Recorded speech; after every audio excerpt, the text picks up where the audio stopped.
La vengeance est un plat qui se mange froid. Mais parfois, elle se sert avec un stylo de luxe et un sourire commercial. Il y a 5 ans, ma mère m'a dit mot pour mot « Tu es une sangsue.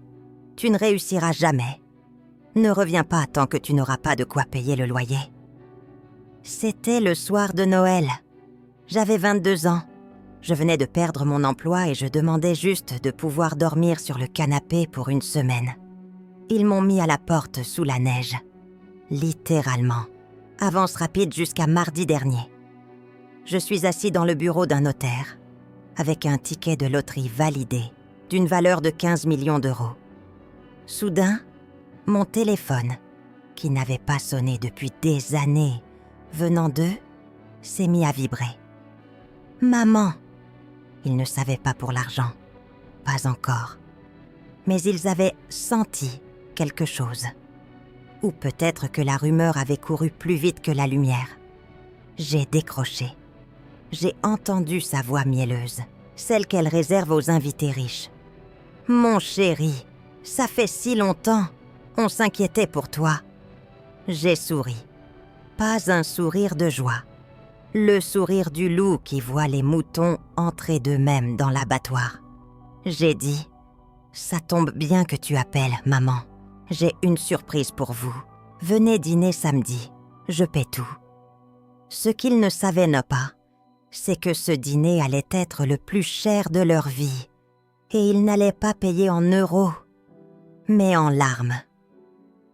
Pour que vous compreniez la satisfaction que j'ai ressentie samedi soir, vous devez comprendre la haine qui m'a nourrie pendant 5 ans.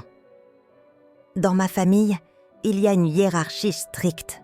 Tout en haut, mon frère, Damien. Le golden child, le sportif, le beau gosse.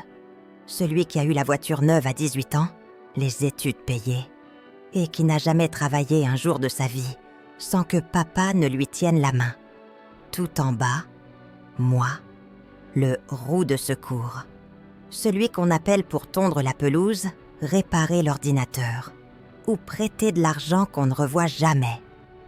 Il y a 5 ans, quand j'ai perdu mon job, j'ai eu l'audace de demander de l'aide. Juste un toit. La réponse de mon père a été cinglante. « On ne soutient pas les parasites ici. Débrouille-toi. » Regarde Damien, il vient d'être promu. Spoiler. Damien avait été promu dans l'entreprise d'un ami de golf de mon père. Ils m'ont jeté.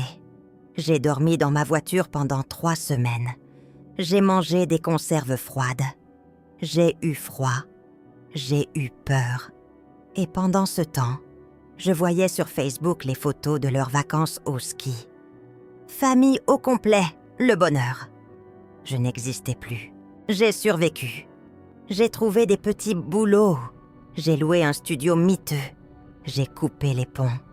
J'ai travaillé dur, non pas pour réussir, mais pour ne plus jamais avoir besoin d'eux.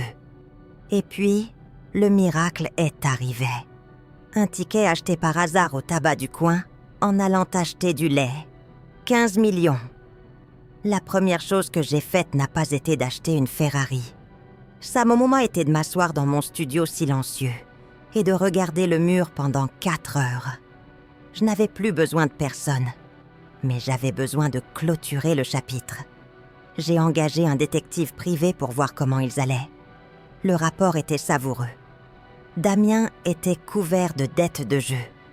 Papa avait fait de mauvais investissements. Maman essayait de maintenir les apparences, mais la maison hypothéquée commençait à s'effondrer. Ils étaient au bord du gouffre. Et moi, j'étais la corde qu'ils espéraient attraper. J'ai décidé de leur lancer la corde. Mais une corde attachée à une enclume. Je ne voulais pas qu'ils sachent que j'avais gagné au loto. C'est trop vulgaire, trop chanceux. Je voulais qu'ils pensent que j'avais réussi, que j'étais devenu un génie de la finance ou de la crypto. Quelque chose qui prouverait que j'étais supérieur à eux, intellectuellement. J'ai loué une villa ultra moderne pour le week-end. J'ai loué une Porsche. J'ai acheté un costume italien à 3000 balles Quand ils sont arrivés dans l'allée, j'ai vu leur visage. C'était un mélange exquis de choc, de jalousie et d'avidité pure. Ma mère a failli trébucher en voyant la Porsche.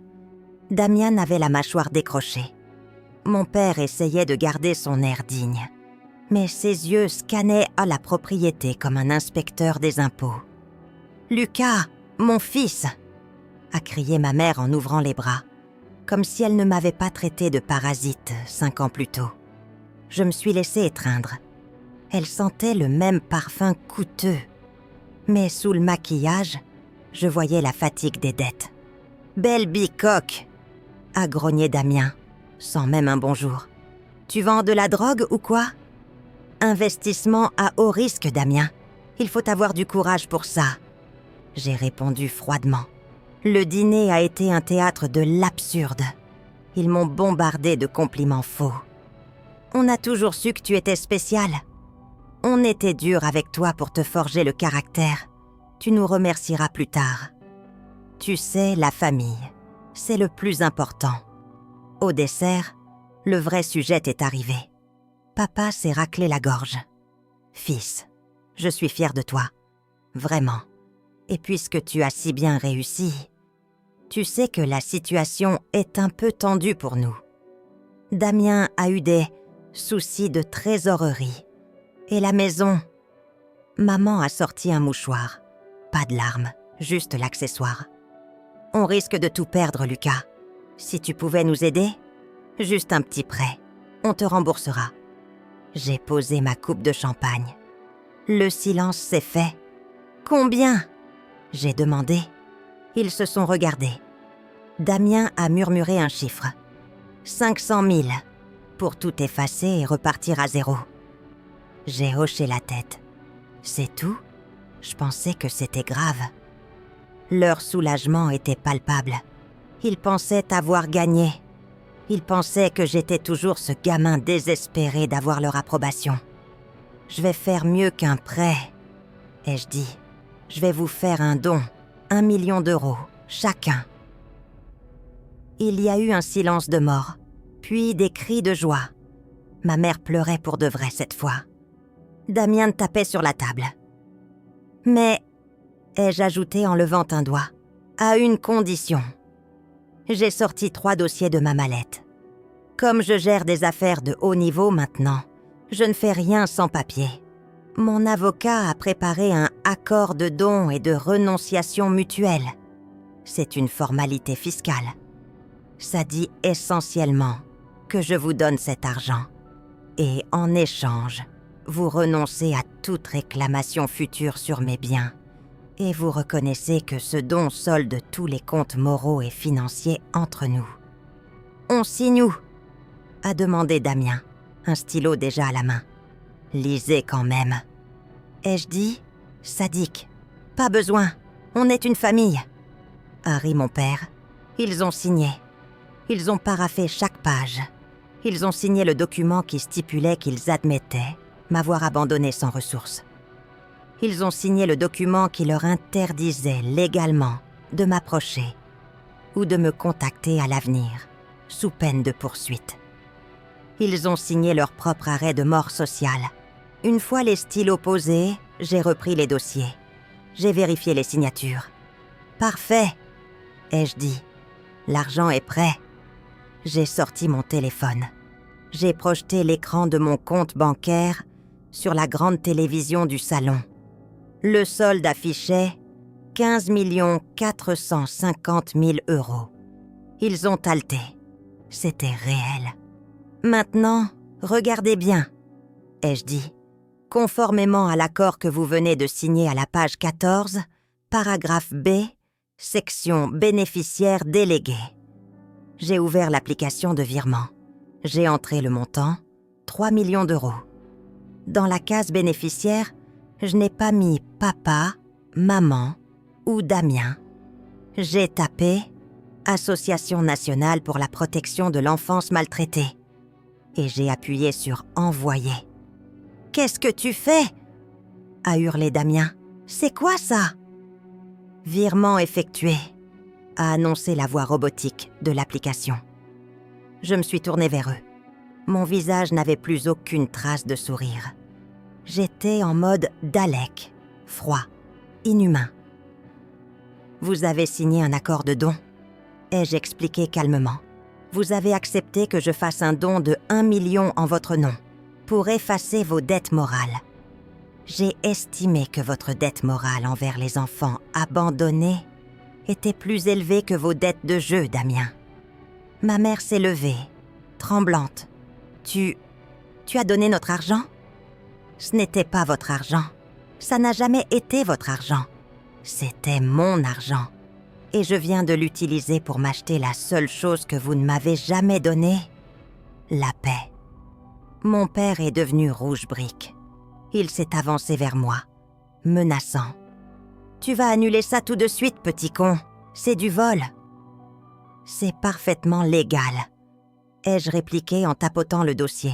« Et grâce à cette clause de non-contact que vous venez de signer, si vous ne sortez pas de ma propriété dans les 3 minutes, j'appelle la police pour violation de domicile et harcèlement. Mon avocat adore ce genre de dossier. »« Tu ne ferais pas ça, » a soufflé ma mère. « On est ta famille. » J'ai ri, un rire sec. « Non, maman. Vous étiez ma famille quand j'avais besoin d'un toit. Maintenant, vous êtes juste des étrangers endettés qui ont signé un mauvais contrat. » J'ai regardé ma montre. Il vous reste 2 minutes avant que j'appelle les flics. Et vu la Porsche de Damien garée dehors avec les pneus lisses, je doute qu'ils veuillent attirer l'attention de la police. Ils sont partis en hurlant, en pleurant, en maudissant. J'ai appris plus tard que la banque avait saisi leur maison 2 semaines après. Damien a dû vendre sa voiture. Ils vivent maintenant dans un petit HLM, tous les 3 ensemble, à se déchirer et à se blâmer mutuellement pour avoir signé ces papiers sans lire. Moi, j'ai reçu une lettre de remerciement de l'association. Ils vont construire un nouveau foyer d'accueil avec cet argent. Ils l'ont appelé le pavillon Lucas. C'est ironique.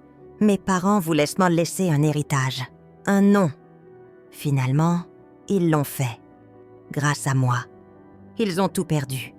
J'ai tout gagné. Et le meilleur dans tout ça, j'ai encore 12 millions sur mon compte. Mais ça, ils ne le sauront jamais. Abonnez-vous si vous pensez qu'ils ont mérité chaque centime de cette leçon. À la semaine prochaine pour une autre histoire.